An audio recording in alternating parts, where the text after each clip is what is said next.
Good morning everyone, this is Jillian Banag from BSDC 1-1. So right now we're gonna tackle about the selling sex for visas, sex tourism as a stepping stone to international migration. So I entitled my report Marriage por Amor or Marriage por Residencia. So we all know that por amor means for love and por residencia is for visas. So I want you to question yourselves, do you want your marriage out of love or do you want your marriage just for your conveniency? So we're gonna talk about that. Gusto ko kayong dalhin sa lugar ng Susua, which means Susua is a small town on the north coast of Dominican Republic, and since the early 1990s, Susua has been a popular vacation spot for male European sex tourists, especially mga Germans. And poor women migrate from throughout the Dominican Republic to work in Susuan's sex trade. So dito, they hope that they can meet and marry foreign men who will sponsor their migration to Europe. So sabi ng mga poor singer mothers that they are not doing it just because of sex work or just a survival strategy, but they are using it as an advancement strategy. So the key aims of this strategy are marriage and migration of the island.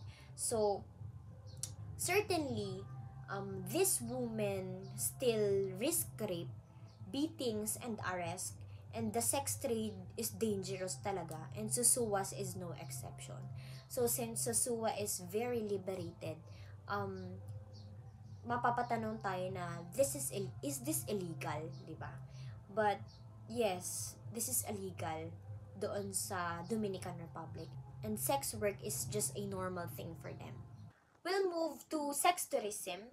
It is commonly noted as fueled by the fantasies of white, first world men who exoticize dark-skinned native bodies in the developing world, where they can buy sex for cut rate prices. So many Dominican sex workers look to their clients as sources not only for their money, their marriage, and their visas, but also of greater gender equity na mahahanap nila sa mga Dominican men. But some might hope for romance and love, but most tend to fantasize about greater source and easier lives. So they are really longing for that genuine love, their pure love, but inuuna nila yung need nila because they are living in a poverty nation. So yet, even for the woman with the most pragmatic expectation, there are few happy endings. So, some sex workers really find a good man who will be loyal to them, and but at some point, some tend to fantasize about the greater resources and their easier lives just for their conveniency. So, a lot of sex workers there is pushed by poverty and a single motherhood. So, hindi na nakayanan ng buhay. So, ang tanging solusyon na lang is just to trade their body doon sa mga tourist na nagpupunta doon. So, and also yung mga single motherhood out of siguro iniwan sila ng lalaki, siguro wala nang out of poverty din, 'di ba? And they are longing doon sa syempre gusto nilang may katunggali. So, syempre merong pera doon and yun nga nagtitrade out of their body and yung pera.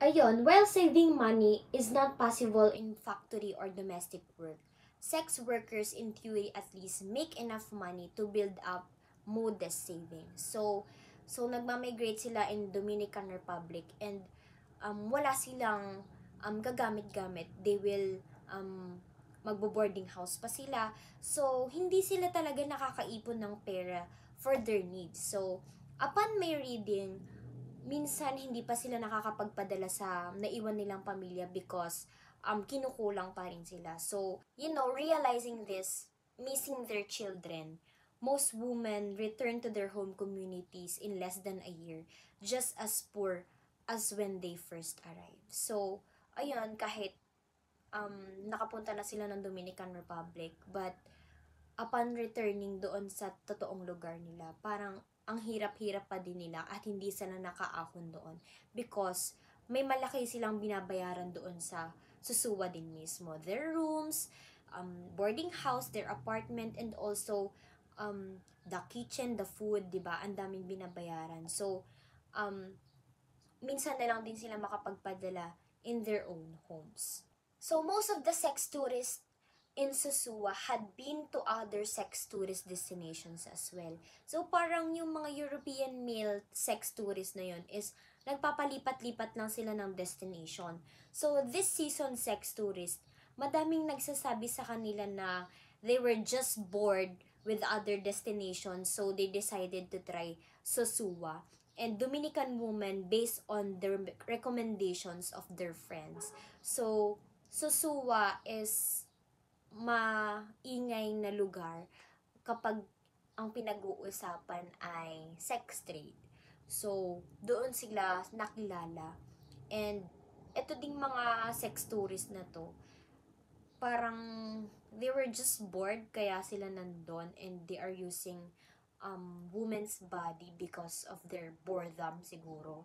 So, ayun, Dominican women have become known throughout the world as prostitutes and they are one of our biggest exports.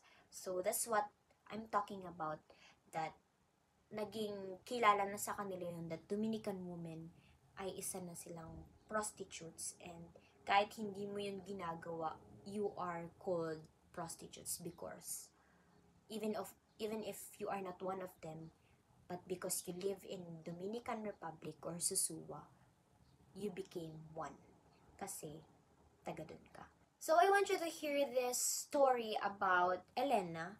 She is 22 years old and she migrated from the countrysides to Susua sex trade after the father of her baby girl left her. So, doon, sinundan niya yung ate niya na nag-work din ng sex trade nung mga oras na yun. And Elena became the main breadwinner for her extended family. So, mahirap din yun that dinadala niya pauwi yung bayad na yun sa pamilya niya because iniwan niya yun ng may mga bayarin pa. So, she is working para sa mga naiwan niya doon and sa kanya lang pwede mag-rely yung mga pamilya niya. So, Elena turned a fax relationship with a middle-aged German man into what many of them called marriage. And to Elena, di ba nga sinabi ko kanina that walang-wala siya, wala siyang mapagkuhanan. But right now, she appeared to be living out of a fantasy. So, she quit doing sex work and set up with another man because she knows that she is married na doon sa German man and ang pangalan nun is Jürgen. So, at one time, there was a problem with them and Elena found out that she was pregnant. But Jürgen started to went out drinking every night with his German friends. And most of the time, he was drunk. And Elena saw him less and less frequently. So, di ba nga to Elena, she considered them as married, and as her husband. But to Jürgen, financially responsible lang siya for household. But in Elena's view, she felt that Jürgen was not fulfilling his role as a father, as a husband. But to Jürgen, ang akala lang niyang role is to give money to Elena. But ang gusto ni Elena was a pure, out of love, genuine love. And ayun, in many ways, Elena had been better off financially and emotionally before she'd met Jürgen. Even though she appeared to have all the coveted trappings that come with marrying of a foreign tourist, she ended up returning to the same conditions of poverty as before. So, nakakalungkot because she ended up returning the same conditions of poverty as before. So, si Elena, andito na nung nakilala niya si Jürgen. But, to that man, hindi siya pinahalagahan. So, bumaba siya to uli as the same condition as before. So, ayun, Jurgen turned out to be a volatile alcoholic who slept with other women, thus putting Elena, possibly her baby, is acquiring for AIDS. So, Jurgen set up a house with another sex worker. So, ayun, narinig yun ni Elena, and nakakaawa din dahil they have a baby together. So they dreamed of European men will rescue them from their lifetime of poverty and foreclosed opportunities. They expect to trade love and romance for financial security and mobility. So, poor women, ang akala nila that European men will rescue them from poverty, but hindi pala. They are wrong with that. Mas palalalain lang nila ng mga European men yung kalagayan mo. So, after all that, all these relationships are just for residiencia and not for amor. It is not love. Selling your body is not love. Love over last. So, tama rin yung sinasabi nila that no man would stick around. So, we should not be dependent sa mga lalaking yan. Kasi sa una lang din sila magaling.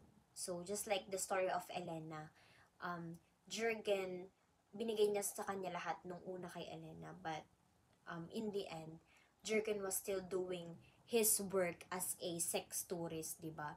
Kung sino-sinong babae na yung ginagalaw because, for him, it is not marriage, but to Elena, it is everything, diba? For every promise of marriage a tourist keeps, there are many more stories of disappointment. I know that many stories out there needs to be heard just like Elena's stories. Dominican women's attempt to take advantage of these walking visas call attention, however, to the savviness and resourcefulness of the so-called powerless. They are called powerless because wala silang kalaban-laban. Sino ang may hawak ng pera? Ang lalaki. Sino ang naghahabol? Ang babae. So, whether iniwan sila ng lalaki, wala silang magagawa kasi ang may hawak ng pera ay ang lalaki. And ayun, I hope you learn a lot from me and from this topic. And I just want to say that create your marriage out of love, genuine love, pure intention, and you know that will stick to the end.